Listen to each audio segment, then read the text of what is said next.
Caleb both on that. So my brother, welcome back. My brother just texted me about a Jiffy Lube experience in Sicklerville. Ready? So he said, little Sean took his car over to Jiffy Lube for an oil change or whatever it was, right? And he said, somehow or another, they broke his exhaust.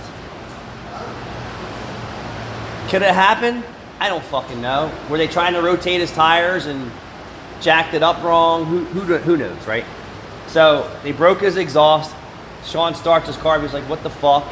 They're like, sorry, dude, we're not responsible for, you know, things like that, this, the other thing. So I said to my brother, I'm like, well, when they accept the car in for service, they accept responsibility for that vehicle. That's how it works.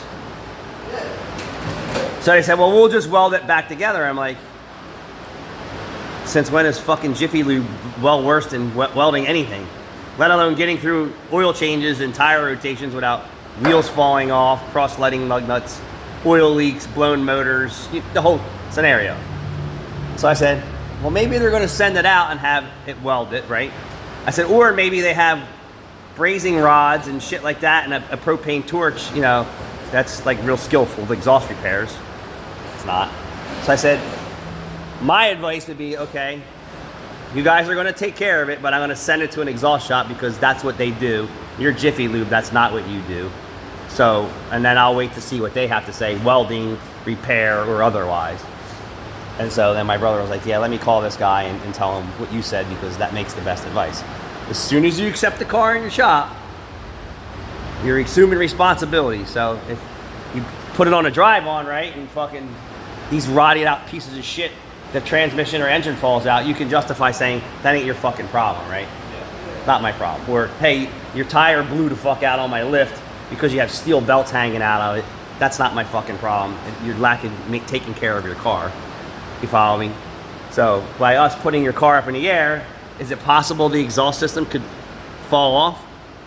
These rotted out pieces of shit? Yes, it is very possible.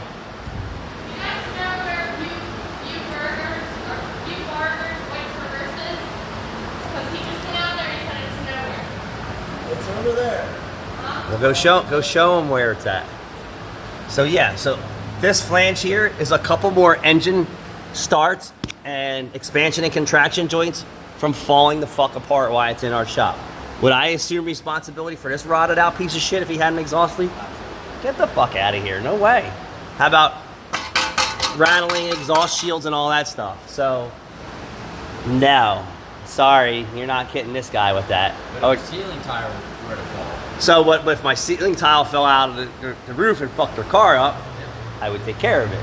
My mechanic, you know, drove their tire, sharp edge, you know, in the wrong position and blew their tire out, absolutely. Sawzall hit the tire, wire working, that kind of stuff. But if my technician jacked up your car on your exhaust system because he's an idiot, of course I would take care of it. I probably wouldn't even tell you. I would just fix it and say, get the car on the way. Wouldn't make a big deal about it. But so Jiffy Lube's trying to salvage face when they're not exhaust experts. So they shouldn't say anything like, hey dude, we're gonna send it to Meineke or Monroe or whoever the fuck their exhaust shops are around there and say, let's see what they have to say about fixing this. And we'll go from there, but definitely not let them, the lubesters, try and weld your exhaust back together. So that would be my advice. But yes, you assume responsibility. And that's what I tell these guys. People come in with engines knocking, oil lights on, flat fucking tires, and they're not here for flat tires. They want an oil change with fluids pissing out from underneath. The hood cables are, the hood's strapped down with fucking bungee cords and foam cords, ratchet straps. I turn that shit away. Take your junk some fucking place else. I don't want to deal with that bullshit.